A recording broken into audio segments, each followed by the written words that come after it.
დიდება ღმერთს და მადლობა ღმერთს ყველაფრისათვის. მადლობა ღმერთს იმისათვის, რაც იყო, რაც არის და რაც იქნება ჩვენს ცხოვრებაში. მადლობა ღმერთს იმისათვის, რომ მოგვეცა სულიერი და ფიზიკური ძალები. აგვესრულებინა სამთო ლიტურგია და ზიარებულიყავით ჭეშმარიტად პატიოსანსა, სისხლსა და ხორცსა, უფლის ამთისა და მაცხოვრისა ჩვენისა იესო ქრისტეს. ყველას გულითადად მოგილოცავთ ყოვლადწმინდა ღვთისმშობლის მიძინების დღესასწაულს, მარიამობას. საოცარი არის, მე ბევრჯერ მithქვამს და რთულია ილაპარაკო იმაზე, რთულია ახსენო საერთოდ ისთანაც საერთოდ თითქმის არაფერი არ აქვს. იმდენად სიდიადეს გრძნობ, იმდენად საოცარ სიღრმეებს გრძნობ, რომ როისაუბრო ადამიანზე, ჩვენ კი ვარ დაჩვეული ასეთ სამყაროში ვცხოვრობთ, რომ ადამიანი ყველაფერზე ლაპარაკობს, ნებისმიერ ამაზე შეუძლია ადამიანმა ისაუბროს. არის ეს მისი საქმე, არ არის ეს მისი საქმე, ისე იგი ერკვევა ამ საკითხებში, არ ერკვევა ამ საკითხებში, მრავალი ასეთი მოკლედ დღეს სენი გვჭირს ჩვენ ყველა ადამიანს. და როდესაც ყოვლადწმინდა ღვთისმშობელზე გუშინ ფიქრობდი, ვეთქვი, რაზე შეიძლება ისაუბრო უბრალოდ დედა ღვთისმშობელზე, უბრალოდ ჩუმდები ადამიანი.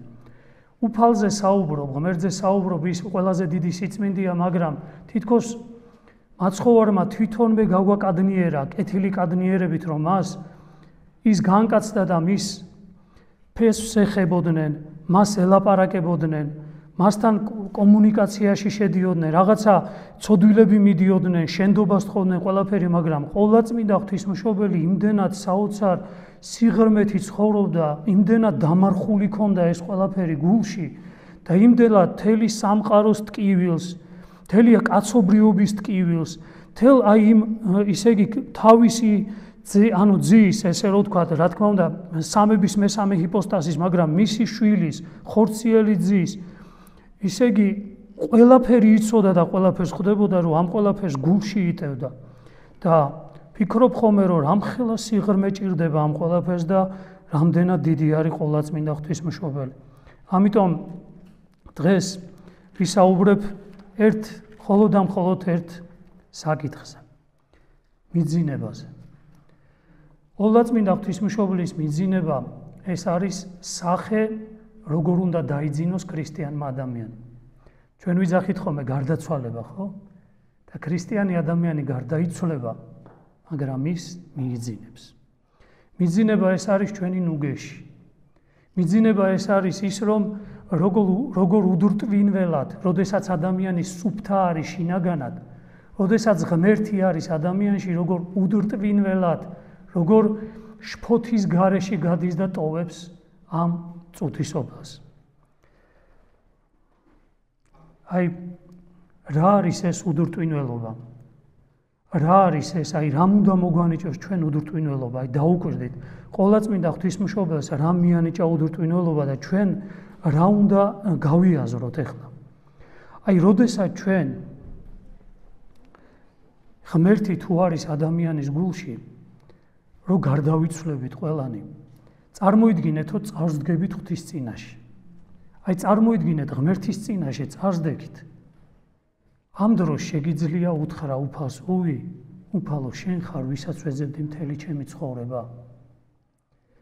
ნუ ფიქრობთ იმას, აი, ბევრჯერ მithქვამს, რომ ჩვენი წარმოდგენები ღმერთზე, ჩვენ როგორი წარმოვიდგინეთ ღმერთი, ჩვენ რომ ვცოდავთ, ყველაფერს ვაკეთებ და მერე უფალი რო გპატიობს, ანუ ჩვენ რომ წარმოვიდგინეთ ურთიერთობები ღმერთზე, ეს ყველაფერი განქარდება და აი ღვთის წინაშე წარსდგებით და თუ კი აღმოგხდება, აი ყოვლადწმინდა ღვთისმშობელი როგორ ფიქრობთ, როდესაც წარსდგა თავისი ძის წინაშე, რას განცდა ექნებოდა მას?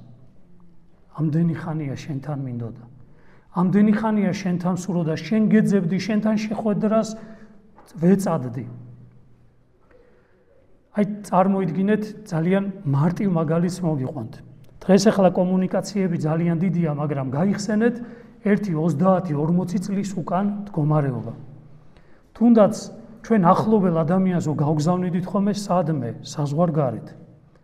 ან თუნდაც მშობლები შვილებს აგზავნიდნენ ჯარში სამსახურებლად. 18 წლის ბიჭს გაგზავნიდნენ ხოლმე, ხო? წავიდოდა და 2 წელი თითქმის, მოკლედ უნახავი იყო, ზოგი ისეთ ადგილას იყო ხოლმე და მსახურობდა და ზოგი იქვე რჩებოდა მერე სამსახურებრივად და წარმოიდგინეთ, რომ ამდენი ხანია, აი მინდა მოვიშველიო რა იცით, შენდობას ვითხოვ მოკლედ დედაღვთისმშობელთანაც და ყველა მოკლედ რომ ესე შეიძლება უბრალო ენით ვიძახი, მაგრამ ჩვენთვის გასაგებია რომ იყოს. გაიხსენეთ ჯარისკაცის მამა. შვილი რო ჯარში გაუშვა, ხო, რამდენი წელია უკვე, ხო და გაიხსენეთ შეხვედრა. როგორ გაზრდილ ხარ შვილო, ხო? როგორ დავაშკაცებულ ხარ? როგორი სხვანაირი გამხდარ ხარ, ხო? ანუ აი ესეთი განცდა ჩვენ მუდმივად თავში გვაქვს ახლა, მე გავუშვი ჩემი ახლობელი სადღაც და თავში ვფიქრობ, რომ ჩემი შვილი ან ჩემი ახლობელი ახლა ესეთი იქნება, ახლა ისეთი იქნება, ახლა ესე იქნება, მაგრამ უცებ ჩამოდის, ხვდები ჩვენ საყვარელ ადამიანს და სხვანაირია. სხვანაირია კარგი გაგებითაც და სხვანაირია ხშირ შემთხვევაში ცუდი გაგებითაც. ანუ შეხედავ და ვერ ვცნობ. ნუ თუ ეს შენ ახარ. შენ ანუ სახითაც თითქოს აი სხვა არის ბუნებით და ამაზე ბევრი ულაპარაკიათ ჩვენს ემიგრანტებს. ემიგრანტი მშობლები როდესაც ბრუნდებიან სახლში. ხშირად ოჯახის წევრები ან ემოციური ბმაც აღარ აქვთ. არა აქვთ ემოციური ბმა. და აი ნახეთ როგორი რაღაცა არის, როდესაც ჩვენ წარსდექით ღვთის წინაშე, აი წარმოიდგინეთ უბრალოდ წარსდექით ღვთის წინაშე და ქრისტეა ჩვენზე. და ქრისტეს ვიცნობთ. გამოვარჩევთ რამით. ანუ თქვენ ფიქრობთ, რომ ანუ ზოგადად პირობითად აი სახე როგორცაც უყურებთ ხატებზე, ასეთი ქრისტე უნდა ვნახოთ? ანუ როგორია, აი ნახეთ, რითი უნდა იცნოთ? რო წარსდგებით ეს რო ქრისტეა, ადამიანი იცნობს ამას და ამისი ცნობა ხდება მხოლოდ და მხოლოდ გულით და სულით. აი გაიხსენეთ ესეთი რაღაცა რო იყო, გახსოვთ აი დედა შვილს გძნობს რაღაცა ემოციურად. უამრავი მსგავსი რაღაცა არის, წარმოიდგინე რომ აი რო დაანახო დედა შვილი სულაც რო, ანუ დიდი ხანია უნახველი იყოს, ემოციურად გძნობს მას. აი ემოციურად ხედავს, თითქოს ფიქრობს, რომ ეს არის ის, ვინც უნდა იყოს. და ეხლა წარმოიდგინეთ უბრალოდ ყველაზე დიდი მტანჯველი რა არის? ეხლა ჩემთვის მაგალითად ყველაზე დიდი მტანჯველი რა არის? აი ხლა რო დღესვე თქვათ ღმერთმა ინებოს და წავიდე ამ წუთის სოფლიდან. აი რო წავსდგები ღვთის წინაშე, ვიცნობ, ქრისტეს ვიცნობ. ანუ მე შემიძლია მას უთხრა, რომ შენ ხარ ის, ვისაც ვეძებდი მთელი ჩემი ცხოვრება. შენ ხარ ის, ვის წინაშეც ვიდექი და წირვას ვატარებდი. შენ ხარ ის, ვის სისხლსა და ხორცსაც ვიღებდი. შენ ხარ ის თურმე გიცანი, აგერ სახარებაში რო ვკითხულობ, კი, ეს ხარ ის მოწყალე უფალი, ის საოცარი, ანუ საოცარი მოსიყვარულე ღმერთი. შენ ხარ ის სამართლიანობა, რომელსაც მე ჩემში ვგრძნობდი ჩემი სინდისით. ეს არის ის თუ აი დამიჯერეთ დიდი იმედგაცრუება ელის ადამიანს. დღეს აი ყველანი საუბრობენ, აი დღეს სხვადასხვა რელიგიის, კონფესიის ადამიანები ისეთაც წარმოაჩენენ ხოლმე ქრისტეს რაღაცნაირად, რომ აი თითქოს ყველაფერი როგორიც ჩვენ წავსდგებით ღვთის წინაშე რაღაცა ლამაზი იქნება, ეს 60-ეული მეებს დახატავენ ის ისე არ არის ეს ასე. თუ ქრისტეს აქვე არ ცნობ, თუ ქრისტეს აქვე შენი გული არ ცნობს და მასთან მის გვერდით არ არის, როცა წავსდგები მის წინაშე, აი პირობითად გეტყვით რა, შეიძლება გვერდში ჩაუარო. ადრე მე ბევრჯერ გითხარი, თუ კი შენ როდისმე წაქცეული ადამიანი ნახე და გვერდში ჩაუარე და არ დაეხმარე, შენ ქრისტეს ჩაუარე და ასევე ჩაუვლი იქ შენ გვერდით. როდესაც შენთან, ანუ ის, როდესაც შენ გულმოწყალება რა ცნებების ქრისტე მოგცა, რომ უნდა იყვე მორჩილი, უნდა იყვე თავმდაბალი, უნდა იყვე ადამიანი გულმოწყალე, უნდა იყვე მშვიდი ადამიანი და თუ ეს თვისებები შენში არ არის და ამ თვისებების არ ქონის გამო წუთის სოფელში შენ ადამიანებს ასე არ ეკეცი, შენ ფაქტობრივად აქ ქრისტეს ჩაუარე გვერდით და ვერ დაინახე. და საიდან გაქვთ იმის იმედი, რომ იქ დაინახავთ? და თუ მაინც დავინახავთ, იქ რითი დავინახავთ, იცით? დასასჯელად დავინახავთ. იმიტომ რომ უფალო მე ესეც არ გცნობდი. მე ესეთი ამიტომ ქრისტიანმა ადამიანმა უნდა იცოდეს, რომ მარადიულობა სადღაც კი არ იწყება, უკვე დაწყებულია. ჩვენ უკვე მარადიულობაში უნდა ვცხოვრობდეთ ნაწილით. ჩვენი სულით, აი დღეს წირვა რა არის? მარადიულობის განცდა. ვინმე მიცით რატო გვიწყვია ხელები კერძზე ზიარების დროს? რამდენი წელია ტაძარში დავდივართ. იცით რატო გვიწყვია ხელი? ეს სიკვდილია, გაიხსენეთ მიცვალებულს როგორ უწყვია ხელები. როგორ უწყვია? უბრალოდ იმას ბოლომდე ვერ ვაყურებინოთ, თორე ესე უნდა იმარხებოდეს ადამიანი. გადაჯო რატო? იმიტომ რომ ეს არის ის, რომ მე, როდესაც ვეზიარები ქრისტესთან შესახვედრად მზად ვარ და აქვე ჩემი ზიარება უკვე არის ქრისტესთან შეხვედრა. აქ მე სისხლთან და ხორცთან, მის წინა სახესთან, მის ჭეშმარიტ სისხლთან და ხორცთან ვეზიარები და ხვდები ქრისტეს, მაგრამ მე მელოდება კიდე თავარი შეხვედრა. მაგრამ ივსვავ კითხვას. აი ეს ყოველ ჩვენი ზიარება, როდესაც ჩვენ ქრისტეს სისხლს და ხორცს ვეზიარებით, როგორ მოვემზადეთ და ზიარების მერე რა ხდება? აქვე სამოთხისეული განცდა უნდა გქონდეს ადამიანს. ანუ ნახეთ, წეღანაც გითხარით, თუ კი მე ამ წუთის სოფელში ვერ დავაგროვე და ვერ შევიძინე სასუფეველის მოქალაქის ის თვისებები, რომელიც მე მჭირდება და ღმერთმა დამავალა, იმიტომ რომ მითხრა, რომ სასუფეველი ამნაერებისა არის და ვისაც ეს არ ექნება, იქ არაფერი ესაქმება, იმიტომ რომ თმას ნაწილი არ ექნება იქაურობისა და ეს ყველაფერი კიდე უნდა გამომჟღავნდეს და გამოვლინდეს წუთის სოფელში ჩემი ცხოვრებით, იმიტომ რომ რა თქვა მაცხოვარმა. გახსოვთ, როდესაც საშინელ სამსჯავროზე საუბრობს, რას იძახის? როდესაც მოვლევა უფალიო და როდესაც მასთან ერთად ანგელოზებიო, განარჩივნესო თიკანი ცხვართაგან. და რას ეტყვისო ცხრებსო? მოვედით კურთხეულნო მამისა ჩემისანო და დაიმკვიდრეთ თქვენთვის გამზადებული სასუფეველი. რატომ? შიოდა და მაჭამეთ, წყუროდა და მასვით, შიშველი ვიყავი შემოსეთ, საპყრობილეში ვიყავი მოხვედი ჩემ და სნეული ვიყავი და მინახულეთ. ანუ თუ კი მე თვისებები, რომელიც სასუფეველის მოქალაქეს უნდა გააჩნდეს, აქ მე ადამიანებში, აი ყველა გაჭირვებულ ადამიანში მე ქრისტეს არ ხედავ და მას არ ვემსახურები, აი უამრავი პატერიკია და უამრავი გარდამოცემა ეკლესიაში, სადაც ქრისტე ადამიანს გახსოვთ, მე მოგიყევით. გახსოვთ, ერთმა სასულიერო პირმა რომ მოყვა, სახში რო ადიოდა და ადამიანი რო იწვა. იწვა ადამიანი ძის მის სახლის კარებთან აესი, აი უპოვო სიცივე იყო საშინელი გარეთ. საჭმელი რაღაცა გამოუტანა მისცა და შეიხურა კარი და შევიდა. და რა სანამ შევიდა, აი აესი ამომხედაო. თვალებით ამომხედაო და რო გაუყარა თვალი თვალში და შევიდა ეს. უცებო დაჯდა ეს სასულიერო, ამას ყვება ეხლა 21 საუკუნის სასულიერო პირია. შევიდა და დაჯდა და რო დაფიქრდა და სახე რო გაიხსენა ამისი, გამოიქცა. იმიტომ რომ იმ წუთში გამახსენდა, რომ ქრისტემ შემომხედა.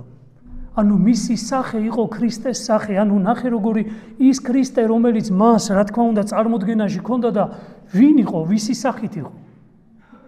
დაგდებული, აი ბოდიში რო იძახიან ხოლმე, ბომში რო იძახიან, ხო? წაქცეული დაგდებული ადამიანის სახე და რო ამომხედავ, აი თვალებში სინათლე, სახე გაბრწყინებული ქონდაო. განა ისეთი რო აი უჭუჭყიანი რო უნდა ყოფილიყო, გაბრწყინებული სახე ქონდა. და ამიტომ გამოიქცა, მაგრამ ვერ ნახა. აღარ იყო. და ის სასულიერო პირი იძახის მთელი ცხოვრება, ეს იყო ჩემთვის გაკვეთილი. იმისა რომ მე ქრისტე უნდა ვეძებო ზუსტად აი აქ. აი ამ ადამიანები, აი ქრისტიანი უნდა გავხდე რომ ყველა ანუ ვაი თუ თქვენ ხო ქრისტიანები ხართ, ქრისტეს შემოსილები ხართ. ყველა ადამიანი ღვთის ხატი და მსგავსი, ანუ თქვენში უნდა ვხედავდე პატარა ღმერთებს, პატარა ქრისტეებს, პატარა ქრისტიანებს და ასე უნდა გექცეოდეთ და ასე უნდა გიყურებდეთ. რომ მე როდესაც მარადიულობაში წავსდგები, როდესაც წავსდგები, უფალი გეტყვის, მოდი, კურთხეულო მამისა ჩემისა, იმიტომ რომ შენ მე მიცნობ და მე შენ გიცნობ. იმიტომ რომ შენ ყველაში ხედავდი ქრისტეს და ამიტომ აქ ვარ, ვისაც ეძებდი. აი წარმოიდგინეთ უბრალოდ ყველა ადამიანში, ყველა გაჭირვებულში ქრისტეს რო ეძებდა. არა, ეს არ არის. კაი, ეს არ არის. ეს მთელი ცხოვრება ადამიანი ქრისტეს ეძებდა უცებ ნახავ. თუ ეძებდა ნახავ. და ვიში უნდა ეძებო? და ადამიანებმა რომ ამის ძიება უნდათ ქრისტე რომ დაინახონ, თავისთავად ანუ მოკლედ გონიათ რომ მარტო ხატებში ადამიანებს გონიათ რომ მარტო ვიღაცა გამომეცხადა ქრისტეს სიზმარში ვნახე, ისა ვნახე, სასწაულებს ეძებენ, ამიტომ იძახის უფალი რომ ისე იგი ადამიანები მემრუშე და წარმართების სასწაულს ეძებენ და სასწაული არ ეცემათ მათ. ანუ იმიტომ უფალი იმალება ამ სასწაულებს, ოდესაც ეძება რომ ქრისტე უნდა დაინახო რომ შენ ირწმუნო და მერე იქ იცნო ადამიანმა. არა, უფალი გეუბნება ყველა ადამიანი ვინც შენს გვერდით არის, წარმოიდგინე რომ მე ვარ და ყველა ადამიანში დაინახე ქრისტე ადამიანმა. რომ თუ კი შენ მეძებ, მაშინ მიპოვი. და სად უნდა ვეძებო? ვიმეორებ კიდე. ჩვენ ვეძებთ სად? ქრისტეს ნახვა რო გვინდა რა უნდა ვქნა? უნდა მივიდე ხატი და ვინახო, უნდა მივიდე რაღაცა ვეუნები უფალს გამომეცხადე, რავი დღეს უკვე ისეთი ამბებია რომ ისე იგი 2-3 ადამიანში ერთს უკვე ყოვლადწმინდა ღვთისმშობელი ეცხადება, იმას მაცხოვარი ეცხადება, მოკლედ ადამიანები რომლებიც სულიერად შინაგანად სწორად ვერ ცხოვრობ და ცოდვას ვერ ვებძვით, საკუთარ შინაგან სასუფევლის მოქალაქეობას ვერ ვიხვეჭთ, ვეძებთ გარეთ დავინახოთ რაღაცა სანუგეშო და რა სანუგეშოა ეს?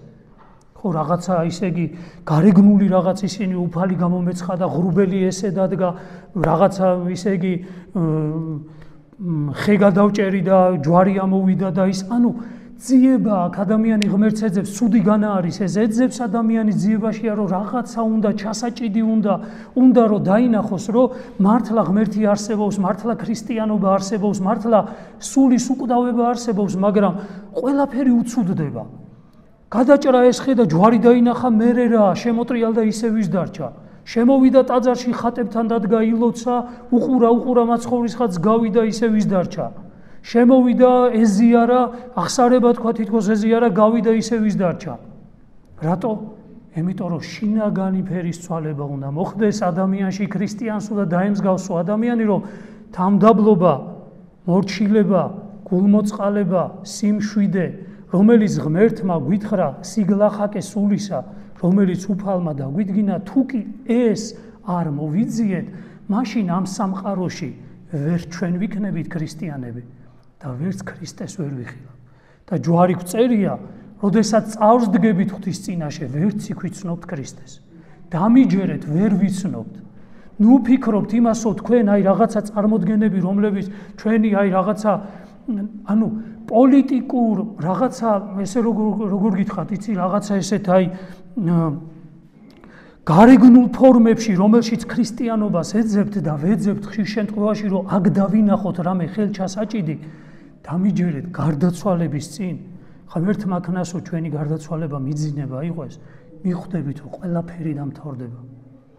იმიტომ რომ იქ აღარ არის ბრძოლა, იქ აღარ არის ომი, იქ არის რა იცი, ნანატრი რა, სიმშვიდე, ნანატრი მორჩილება.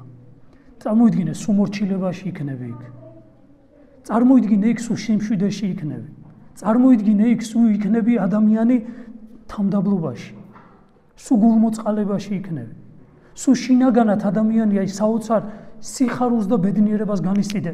სულ კითხვას, აქ ეძებთ სიმშვიდეს. ანუ გინდათ ეს სიმშვიდე, აი რომელიც გაქვთ, სულ რო გაგრძელდეს? რომელი სიმშვიდე გინდათ რო გაგრძელდეს იქ? რომელიც არც გეგემიათ? რომელი თამდაბლობა გინდა გაგრძელდეთ იქ, რომელიც საერთოდ არ გაგვაჩნია? რომელი გულმოწყალება გინდა გაგრძელდეს იქ, შენი სულის გულმოწყალება იქ, რომელი უნდა გაგრძელდეს, რომელიც არა გაქვს? როგორ აპირებ იქ წასვლას? და აი ყოვლადწმინდა ღვთისმშობლის მიძინება ეს არის ჩვენთვის სახე, როგორ უნდა განემზადო ადამიანი მარადიულობაში წასასვლელად. შვილი გარდაეცვალა, შვილი და თა როგორ თანამონაწილე იყო, აიქ იყო ყველაფრის სახით უყურებდა, თვალებით ხედავდა, მის ნაჭრილობებს გარდამოხსნის დროს მის ნაჭრილობებს უყურებდა, მის დაჩეხილ სხეულს უყურებდა. და როგორია, რა უნდა იყოს, მითხარი საკუთარი შვილს ხედავდა ესე და სარწმუნოება ცოცხალი იყოს. იძახიან მამები საერთოდ, იმიტომ რომ ღვთისმშობელი ყოვლად უბიწვა, ცოდვა არ შესულა, ისე იგი აი სულისთვის მავნე ემოციაც კი არ დატყობია, სულისთვის მავნე ემოციაც კი არ დატყობია, როდესაც ამ ყველაფერს უყურებდა. როგორ? რანაირად? იმიტომ რომ მისი ეს რწმენა, ცოცხალი რწმენა. მან საკუთარი შვილი მიაბარა და მაინც რწმენა ჰქონდა. ჩვენ კი რისი უნდა ვირწმუნოთ, იცი? რომ ისა ქრისტე რომ გარდაიცვალა, აღდგა და ჩვენ არ გვინახავს. ამიტომ იძახის მაცხოვარი, ნეტარარს თომა შენ რომ მიხილე და გწამს, მაგრამ უფრო ნეტარნი არიან ვინცაც არ უხილავდა რწმენეს. ანუ ჩვენ უფრო სხვანაირი რამით უნდა გვწმამდეს ჩვენ. და ამიტომაც არის ძალიან ცუდ რაღაცას, ალბათ მძიმე რაღაცას ვიტყვი, მაგრამ ამიტომაც უშვებს ხშირ შემთხვევაში უფალი, რომ ჩვენგან ახალგაზრდა ადამიანები გარდაიცვლებიან. და ჩვენი სარწმუნოება ამით გამოიცდება ხოლმე. ანუ არა მხოლოდ ჩვენს გარშემო, ჩვენი ახლობლებისა და იცით ჩვენი მრევლის ნანას ახალგაზრდა შვილი გარდაეცვალა, ხო? ანუ ხო რთულია ეს რაღაც, მაგრამ ყველასთვის არის ეს. თუში რო ფიქრობდი, ჩემთვისაც არის ეს. როგორია, ხო? აბა გადაიტანე. რო ძნელია, ხო რთულია, მაგრამ აი ნუ გეშია დღევანდელი დღე. ნანას ნუ გეშია დღევანდელი დღე. ყველა ჩვენთაგანის ნუ გეშია, ვისაც ვინმე გარდაგვეცვალა და ანუ ტკივილი გაგვაჩნია ამ განშორებისა და ესე იგი უიმედობა გაგვაჩნია იმისა, შევხვდებით თუ არა მათ მარადიულობაში. ამიტომ მომზადება საჭირო აუცილებლად. ცოცხალი სული დამიჯერეთ, ცოცხალ ღმერთთან შესახვედრად ემზადება. ჩვენ რო სული ცოცხალი გქონდეს, ჩვენი სული იმ წუთში გაიწევს ღმერთთან. დასვით კითხვა, საით ვიწევთ ჩვენ? საით არის ჩვენი მისწრაფება ხო? აი გავალ თუ არა ტაძრიდან, საით არის? ისევ ამ წუთის ობელში. ეს წყურია, ჩვენი ფსიქიკა და ჩვენი სხეული, მშვინვიერი ნაწილი იმ წუთში მიედმოედება აქაურობას და როგორ გითხრათ, იცი? სულს ისევ ღმერთი წყურია, სულს ისევ თამდაბლობა უნდა, მორჩილება უნდა, ანუ ღმერთში ყოფნა უნდა და ადამიანს რო ეს ზულს, იმიტომ რომ ჩვენ ბუნებას ხო ზულს, ჩვენ ხო დაცემული ბუნება ვაქვს და საერთოდ გვეზიზღება თამდაბლობა. კი გვინდა სადღაც სიტყვებში, ლოცვებში თამდაბალი მინდა ვიყვე და მადლობა ღმერთს, აი რაღაცა ეს ფარისეულური სულისკვეთება, რომელიც ყველა ადამიანში არის, მოკლედ რაღაცა ლოცვებით და რაღაცებით ქვეცნობიერში თითქოს გვინდა რაღაც, მაგრამ ონტოლოგიურად, ანუ აი ბუნებითად გძულს მორჩილება, გძულს თამდაბლობა, გძულს გულმოწყალება, გძულს ისე იგი ადამიანებისადმი შენდობა, პატიება, ეს რაღაცები აი რა ძნელია, აბა მიდი შეუნდე ადამიანს, ხო ძნელია, რატოა ძნელია? იმიტომ რომ შენ არსებას ძულს ეგ ყველაფერი. და ნახეთ, როდესაც ღვთის მადლი აღვიძებს ადამიანის სულს, აი ეს ადამიანის გაღვიძებული სული მიისწრაფის უკვე მარადიულობისკენ. ღმერთი წყურია, უზნამდვილი ღმერთი წყურია. აქ სადღაც ამ ნივთებში და იმებში ჩაკარგული ღმერთი კი არა, თამდაბლობა წყურია, გულმოწყალება, მორჩილება, სიმშვიდე, აი ეს წყურია ადამიანს. ჩვენ ეს ყველაფერი თითქმის გვეზიზღება ეს ყველაფერი, იმიტომ რომ ჩვენში სული არ არის მოკლედ გამოცოცხლებული მადლის მოქმედებით.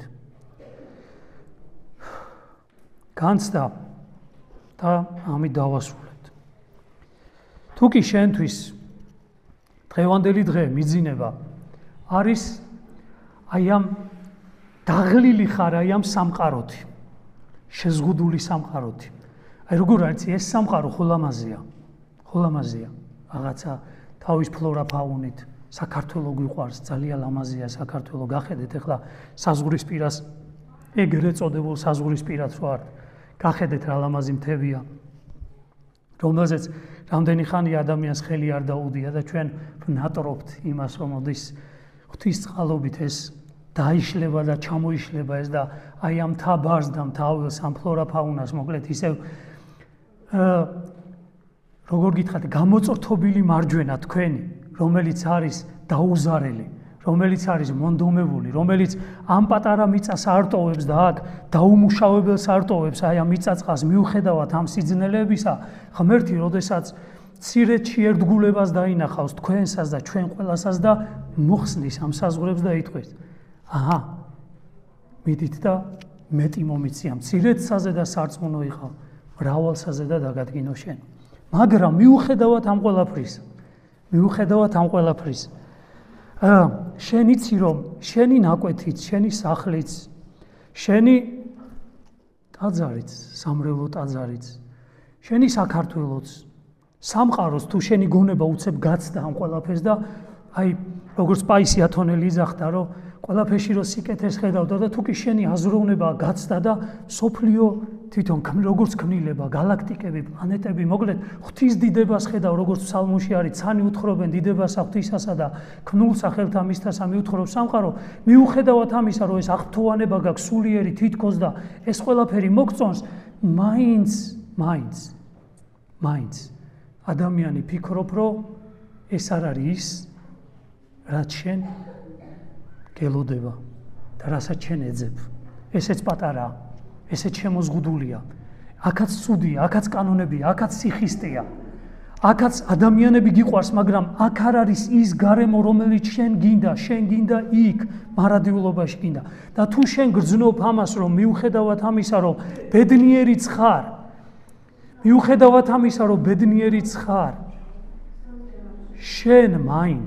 შენ მაინც ამ წუთის სოფელში ამ ქვეყანაში შენს სახლში შენს ტაძარში მაინც გრძნობ რომ შემოზღუდული ხარ და სადღაც უფრო მეტი წყურია მაშინ შენი სული არის ცოცხალი და შენ სულს უნდა სინამდვილე უნდა ჭეშმარიტება უნდა არა წინასახე არამედ სინამდვილე უნდა არა უბრალოდ წარმოსახვით ღმერთი არამედ ნამდვილი ღმერთი აი ეს იყო ყოვლადწმინდა ღვთისმშობლის საოცე იმიტომ რომ აქ იყო მოციქულებთან იყო განდი აი ყველაფერი იყო თვითონ წარმოიდგინეთ უცოდველი იყო ღვთისმშობელი იყო უცოდველი და ამ წუთის სოფელში იყო და რამდენად წყუროდა მაინც ამ წუთის სოფლის დატოვება და მარადიულობაში განანაცვლება და სასუფეველში ყოფნა რომ უფალმა აი ესე საოცრად მისი სულიერი მდგომარეობიდან გამომდინარე იგი გაიყვანა და მარადიულობაში გადაინაცვლა. ღმერთმა ძალა მოგცეს ქრისტეს მიერ საყვარელნო რომ აი ნანატრიუფლის წინაშე წარსდგეთ და ვიცნოთ, მართლა ვიცნოთ. ნუ მოტყუდებით, დამიჯერეთ, აი დავანებოთ მართლმადიდებლობას თავი და დარჩეს მართლმადიდებლობა იმას, ვისაც მარადიულობაში შეუძლია გაახედოს ადამიანი. დაანებეთ ამ მართლმადიდებლობის ჩათრევას რაღაცა ყოველდღიურ თქვენ ყოფა ცხოვრებაში. სამღვდელოებამაც და ყველა ჩვენთაგანმა დაანებეთ თავი მართლმადიდებლობას, რომ აი გაამიწიეროთ. დაანებეთ მართლმადიდებლობას, რომ აი ყოველდღიურობაში ჩვენ რაღაცა საშინელ, როგორ ვთქვა, იცი, აი საშინელ ყოველდღიურობაში ჩვენ გაფუჭებულ ლექსიკონში, ჩვენ გაფუჭებულ ურთიერთობებში ისე შემოყავთ ქრისტე, ქრისტიანობა, პოლიტიკა, რავი, აი იმდენად გული როგორ ამაქვს ხოლმე, იცი, რომ აი გეგონება დანა დაგარტყესო. ადამიანები დგანან და ქრისტიანობაზე ლაპარაკობენ გამომდინარე, მე ამაზე ერთ კარგი ის უნდა ჩაგიწეროთ ერთი საკვირაო სკოლაში მინდა რომ საერთოდ ამაზე აი ამომწურავი პასუხი გაგცეთ რომ რატომ არ შეიძლება ეს? რატომ არის ეს ყველაზე უფრო დიდი ცოდვა? ათეისტობა უფრო არის ნაკლები ცოდვა, ვიდრე ამაზე რაზეც ახლა ეს საუბრობ. ადამიანი, რომელიც მართლმადიდებლობას აკნინებს, ადამიანი, რომელიც იმდენად ამიწიერებს ქრისტიანობას, რომ მის ყოველდღიურობაში, მის როგორ ვთქვა, იცი, თავის ზრახვებში, თავის ფიქრებში, თავის ჩანაფიქრებში ჩამოყავს და ყოველდღიურობაში ეს არის მავნებლობა. დამიჯერეთ. ადამიანი, ვინც ასე ისაუბრებს, ხომ მსგავსად, მე არ ვიცი ვინ როგორ, მაგრამ დავანებოთ მართლმადიდებლობას თავი. ქრისტიანობას დავანებ, ეს სხვა რამეა. დღევანდელი დღე ამოწმებს ამას, რომ მართლმადიდებლობა სხვა რამეა. არ დაიჯეროთ. აი გარწმუნებთ, არ დაიჯეროთ ამის იქით ის ყოფით რაღაცეებში ჩამოყვანილი თითქოს ქრისტიანობა არა. ერთადერთი რამისა დაიჯერეთ, რაც გითხარით. ხარ ქრისტიანი? მაშინ დამანახე ადამიანებს როგორ ექცევ. წეღარაც ვილაპარაკეთ. აი ეს შეიძლება. მხოლოდ ქრისტიანობა შეიძლება მოყვასთან სიყვარულში და მოყვასთან ურთიერთობაში გამოვლინდეს. დამთავრდა. სამშობლო სიყვარული, ადამიანის სიყვარული, ეს უნდა იყოს როგორ იცი, ეს სულის თვისებები უნდა იყოს ცოცხალი. წინაპრები ჩვენი თქვენ გონიათ ახლა ამებს ჩვენი წინაპარი სული ცოცხალი იყო. თამდაბალი, გულმოწყალე, მორჩილი. აი ესეთები იყვნენ ისინი, თქვენ გონიათ ჩვენნაირები იყვნენ? არა, მათ უყვარდათ მორჩილება, თამდაბლობა. მაგრამ ჩვენ შე შემთხვევაში გძულს. ღმერთმა ძალა მოგცეს ამის. დღეს სიცოცხლის ზეიმია სიკვდილზე და ყველა ჩვენი გარდაცვლილი ადამიანის გამართლება ყოს ღმერთმა. მათ უკვე იციან ის, რაც ჩვენ არ ვიცით. თუნდაც ჩვენი საყვარელი ადამიანები წავიდნენ, მაგრამ მათ იციან ის. და იმედია, რომ ჩვენ დავხვდებიან. ნანას კიდე მინდა უთხრა, რომ მოკლედ ჩვენი მიცვალებულები მიწას გვითბობენ, რომ ჩვენ ნაკლებად შევქცივდეს. ჩვენი გარდაცვლილი ადამიანები იქიდან ჩვენს გულებს ათბობენ და მიწასაც ათბობენ თავის სხეულით, რომ ჩვენ რო ჩავწვევით, ძალიან არ შევქცივდეს და ჩვენ ცოტა ისე იგი მიწამ ძალიან არ ისე იგი შეგვაციოს და არ გავყრინოს.